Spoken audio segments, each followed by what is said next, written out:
Muulan ngayon dito. Maaga pa. Maaga kami aalis ngayon. Parang medyo matagal tong appointment namin, 37 weeks. Madami siyang ginawa or chinek. Good morning, guys! 37 weeks appointment namin ngayon. Pupunta kami ng... doon. Pupunta kami kay doktora ulit para magpatingin.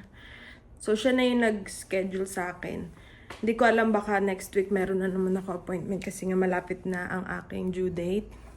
Sabi nila, pag nalalapit na daw ang iyong due date, meron ka ng weekly appointment. So ngayon, pupunta tayo and we'll see kung anong status na, no? Grabe, nagtimbang ako, guys. Ayoko na lang sabihin yung timbang ko, no? Nakakahiya. So, let's go. Ang lamig, guys. Muulan ngayon dito. Maaga pa. Maaga kami aalis ngayon. The phone has been connected. Wait lang. Ano oras na? What time is it? 6:28. So it's a perfect timing. Yeah, we're right on time. Kasi ang appointment ko, guys, 7:20. Yan. Dito na kami, guys. Pasok na kami sa loob. Grabe ang ulan ngayon. Sobrang lakas ng ulan, tapos may aksidente na naman sa may daanan. Ang lamig. Dito na kami sa loob, guys. Check-in kami, tapos mag-aantay. Natawagin yung name ko. Tapos yun, hindi ko na i-vlog yung ano ni nurse kasi bawal. Sabihin ko na lang sa inyo mamaya, no, after ng appointment namin. Grabe, lalabas na siya, guys. Hindi ako kumain pag alis namin. So, nag-aano na yung tiyan ko. Gutom na yung alaga ko. Hi guys, nandito ako ngayon sa bathroom kasi mag-i-swab ako. Hindi ko alam ang tawag nila dito, GBS. Pero ikaw yung mag-i-swab. Lalagay ko lang siya dito, guys. Ayan. So, we'll see. Nandito ko ngayon. Uulitin niya yung swab kasi hindi ko alam na sa puwet at saka sa ano mo pala yun isa-swab. Tapos siya na magsuswab ngayon. So, madami kaming information na yun sasabihin sa inyo. Madami kaming mga ano ngayon, no? Parang medyo matagal tong appointment namin, 37 weeks. So, we'll see. A few moments later. Hi guys! So, pauwi na kami, guys. Medyo matagal yung ano namin ngayon, no? Kasi nung mga nakaraang appointment, pagpapasok lang kami doon, check lang yung BP mo, tapos yung weight mo, ganun. Tapos, ikausapin ka lang ni nurse or nung doktor, tapos na. Tapos ngayon naman, madami siyang ginawa or chinek.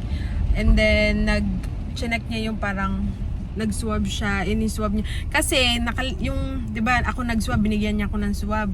Nakalimutan kong i-ano sa dun sa bilang sa lubot.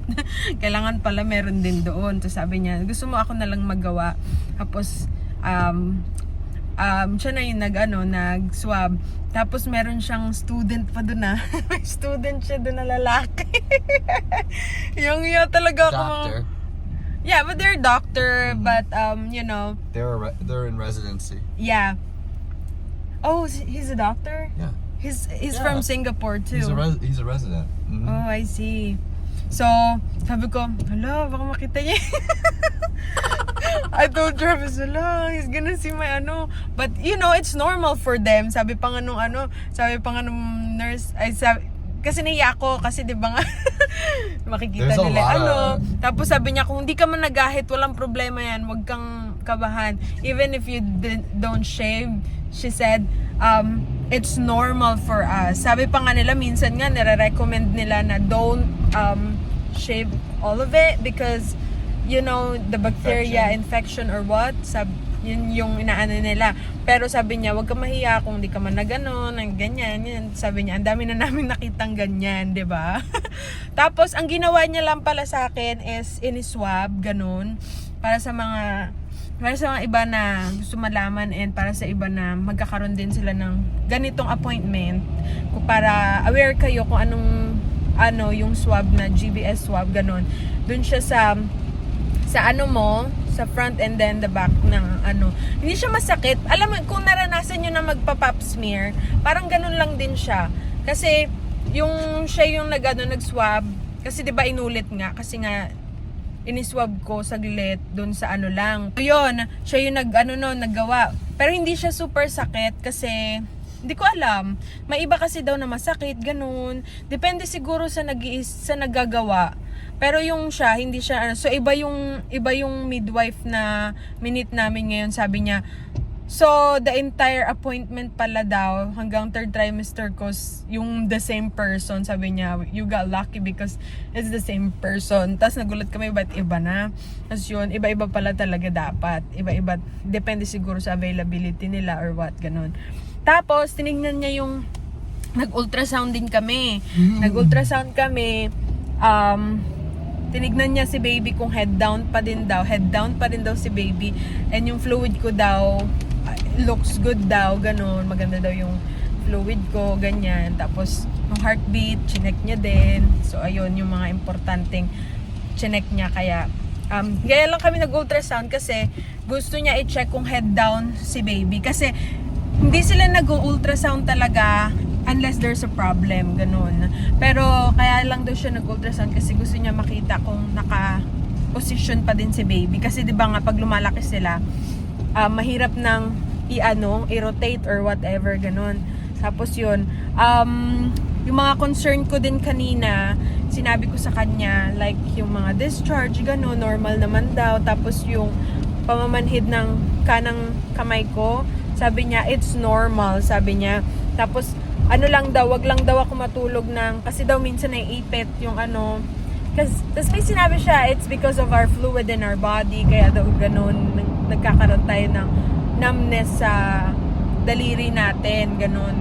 So yun, syempre bago sa akin, syempre first time kong mabuntis, first time mangyari sa akin to, na first time mom, ganyan. Tapos kaya naging open talaga ako sa kanya, no. Sinabi ko talaga,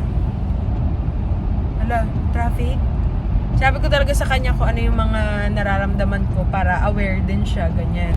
So yun, sabi niya maganda din daw kung manganak ako ng full term kasi nga 37 weeks ko bukas. So parang 37 weeks na din, ganun. Tapos yun nga, sinabi ko rin sa kanya gumagamit ako ng primrose oil, and madaming nagsabi na wag daw gagamit ng castor oil, sabi niya. Tapos yung sabi din yun ng isang midwife na minimit namin, no, ng mga nakaraang buwan.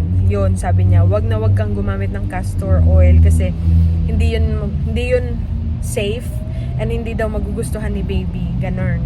So yun, yun lang yung vlog natin, guys, for today, and everything's good naman. Yun lang din yung talagang inano ko, yung BP ko okay naman siya, and yung weight ko, grabe, nag-gain talaga ako ng weight, pero okay pa naman din daw yung weight ko, pero hindi siya kasi normal sa akin, 'di ba? Syempre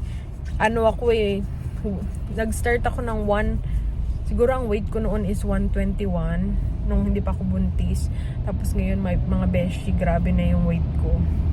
And sa kilogram ata, ay nako, siguro nag 75 kilogram ata ako.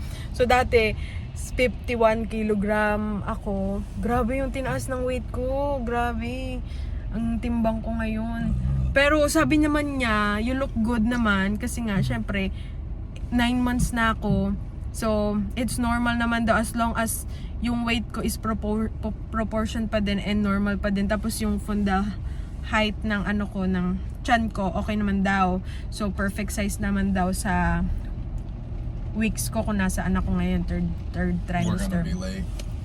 So yun, guys, yun lang yung vlog natin for today. Malilate kami ngayon kasi grabing traffic ngayon, grabe. Yep, it's all backed up. Yeah. So yun lang ang vlog natin for today. Thank you so much for watching. See you again next time. Bye!